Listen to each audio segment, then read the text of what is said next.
Inside a packed New York City courtroom, and under heightened security on Monday, U.S. prosecutors accused 3 former South American football administrators of taking millions of dollars in bribes as part of a web of endemic corruption at the heart of the sport's governing body, FIFA. José Maria Marin, the 85-year-old former head of Brazil's Football Federation, Juan Angel Napout, the 59-year-old Paraguayan who was president of South American football's governing body CONMEBOL, and Manuel Berger, the 60-year-old former president of the Peruvian Football Federation, have denied multiple counts of racketeering, wire fraud and money laundering. Their trial is the first in a sprawling federal corruption investigation of FIFA that was announced in May 2015 after several officials were arrested during a morning raid on a hotel in Zurich.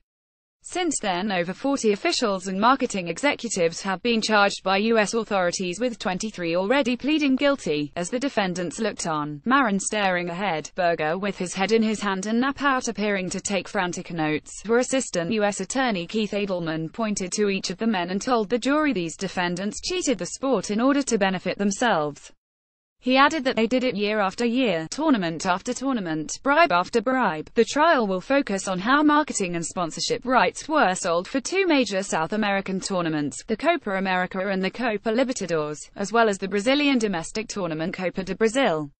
The officials are accused of regularly taking 6-figure bribes. During his opening remarks, Edelman singled out an event in May 2014 in Miami, Florida, where FIFA officials had gathered to announce a special centennial expansion of the Copa America, which would be held in the United States for the first time. By all appearances, it's a proud moment in the history of the game, Edelman told the jury. There are drinks, press conferences, but underneath the surface are lies, greed, corruption.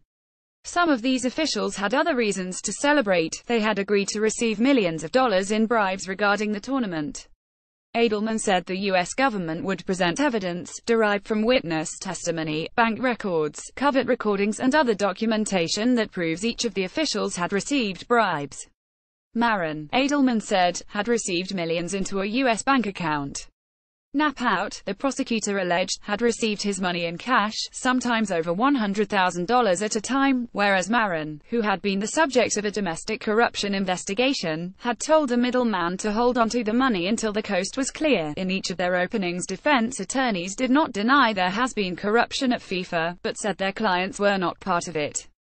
They accused the U.S. government of relying on the testimony of FIFA officials who had already pled guilty and cooperated with authorities in order to reduce their own sentences. Argentinian-Italian marketing executive Alejandro Berzacco is expected to be a key government witness, and according to Napout's attorney, Silvia Pinera, got a sweetheart deal after he turned himself in and began telling stories.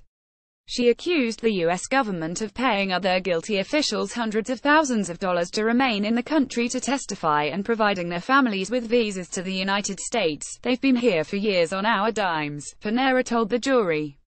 Were the taxpayer. Bruce Udolph, an attorney for Berger, argued that the government had simply gone too far and simply got it wrong by charging his client, labeling the allegations despicable. They've made a lot of righteous charges against a lot of bad people, but Manuel Berger is not one of them, Udolph said. Charles Stillman, Marin's attorney, likened the conspiracy to a match of football among children, arguing his client had remained out of the game while other more senior officials dictated the play. Marin was not one of them, he told the jury.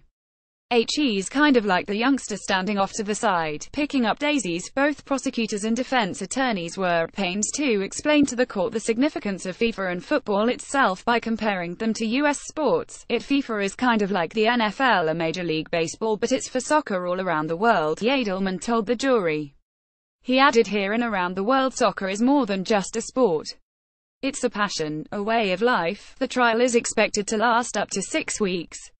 All 3 defendants face extensive prison time if found guilty.